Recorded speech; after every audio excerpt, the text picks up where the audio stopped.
আসসালামু আলাইকুম রাহমাতুল্লাহ। আমরা আজকে জানব সাহাবাই কেরাম রাদিয়াল্লাহু তাআলা আলাইহিম আজমাইনদের মধ্যে শ্রেষ্ঠ একজন সাহাবী হযরত আবু বকর রাদিয়াল্লাহু তাআলা আনহু কীভাবে রাত্রি ইবাদত বন্দেগী করতেন। তাহাজ্জুদ গুজার ও কিয়ামুল লাইলকারীদের অন্যতম হলেন বিশিষ্ট সাহাবী খলিফাতুর রাসূল হেরা গুহায় দুজনের একজন অধিক ইবাদত গুজার হযরত আবু বকর আবদুল্লাহ ইবনে আবু কুহাফা আল কুরাইশি রাদিয়াল্লাহু তাআলা। তিনি এই উম্মতের সিদ্দিক ছিলেন। হযরত নবী করিম সাল্লাল্লাহু আলাইহি সাল্লামের সালাতের সাথে তার অধিক সাদৃশ্য ছিল। যেমন বলেছিলেন বিশিষ্ট তাবি আব্দুল মালিক ইবনে জুরাইজ রাহমাতুল্লাহি আলাইহি। তিনি বলেন, হযরত আবু বকর রাদিয়াল্লাহু তাআলা যখন সালাতে কোরআন পড়তেন তখন তার চক্ষু সংবরণ করতে পারতেন না।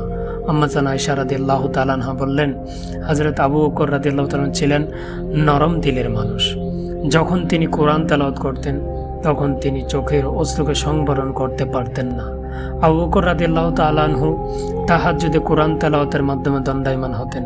মক্কায় থাকা অবস্থায় তিনি যখন সালাতে কোরআন তেলাওয়াত করতেন তখন তার কিরাতের প্রতি আগ্রহী হয়ে মুশরিকদের সন্তান ও স্ত্রীরা তার নিকট ভিড় করত।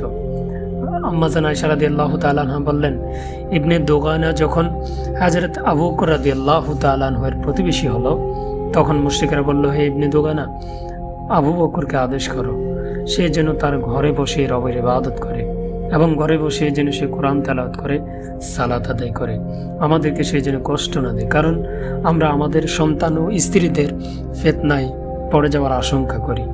তখন ইবনে দোগানা এই বিষয়ে হযরত আবু বকর রাদিয়াল্লাহু তাআলাকে বললেন। তিনি ঘরে বসে ইবাদত করতেন এবং নিচু আওয়াজে সালাত ও কোরআন তেলাওয়াত করতেন। অতঃপর তিনি তার ঘরের নিকট একটি মসজিদ নির্মাণ করলেন, সেখানে সালাত আদায় করতেন। সেখানে এসেও মুশরিকদের সন্তান ও স্ত্রীরা ভিড় জমাত এবং তার সালাতে আশ্চর্য হয়ে যেত, তার দিকে তাকিয়ে থাকত। হযরত আবু বকর রাদিয়াল্লাহু তাআলা একজন ক্রন্দনকারী ব্যক্তি ছিলেন। তিনি যখন কোরআন তেলাওয়াত করতেন তখন চোখের অশ্রুকে সংবরণ করতে পারতেন না। আবু বকর রাদিয়াল্লাহু তাআলা যখন রাতের সালাত আদায় করতেন দাঁড়াতেন তখন তাহাজ্জুদে তিনি কোরআনের আওয়াজকে একটু নিচু করতেন। এই ব্যাপারে হযরত আবু কাতাদা রাহমাতুল্লাহি আলাইহি বললেন, নবী করিম সাল্লাল্লাহু আলাইহি সাল্লাম হযরত আবু বকরকে বললেন, হে আবু বকর, আমি তোমার নিকট দিয়ে অতিক্রম করছিলাম, দেখলাম তুমি নিচু আওয়াজে কোরআন পড়ছ। হযরত আবু বকর বললেন, হুজুর, আমি তো যার সাথে গোপন আলোচনা করছিলাম তাকে শোনাচ্ছিলাম।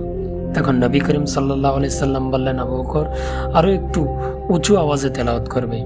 নবী করিম সাল্লাল্লাহু আলাইহি সাল্লাম হযরত ওমরকে বললেন, হে ওমর, আমি তোমার নিকট দিয়ে অতিক্রম করছিলাম, দেখলাম তুমি উঁচু আওয়াজে কোরআন তেলাওয়াত করছো। হযরত ওমর বললেন, হুজুর, আমার উদ্দেশ্য হলো ঘুমন্ত ব্যক্তিকে জাগ্রত করা এবং শয়তানকে বিতাড়িত করা। তখন হযরত নবী আকরাম সাল্লাল্লাহু আলাইহি সাল্লাম তাকে বলেছিলেন, হে ওমর, তোমার আওয়াজকে আরও একটু নিচু করবে। হে আবু বকর, হে আল্লাহর বিনয়ী বান্দা, হে ওই ব্যক্তি যার কলব আল্লাহর ভয়ে পরিপূর্ণ, তোমার প্রতি আল্লাহর রহম করুন। তুমি তো সেই ব্যক্তি যে বলেছিলে, আল্লাহর কসম, আমি পছন্দ করি যে যদি আমি রাস্তার পাশে একটি বৃক্ষ হয়ে যেতাম আর উট আমার নিকট দিয়ে অতিক্রম করত, অতঃপর আমাকে ধরে তার মুখের ভিতর ঢুকিয়ে ফেলত এবং আমাকে চিবাতে থাকতো, এরপরে আমাকে বিষ্ঠা বানিয়ে ফেলে দিত, আর আমি যদি মানুষ না হতাম। হে আবু বকর, তোমার জন্য কল্যাণকর হোক। তুমি তো গাছের ডালে একটি পাখি দেখে বলেছিলে, হে পাখি, তুমি ফল মূল খাও, গাছের উপরে পতিত হও। আমি পছন্দ করি যে আমি ফল হই আর সেই ফলকে তুমি ভক্ষণ করো। সুবহানাল্লাহ।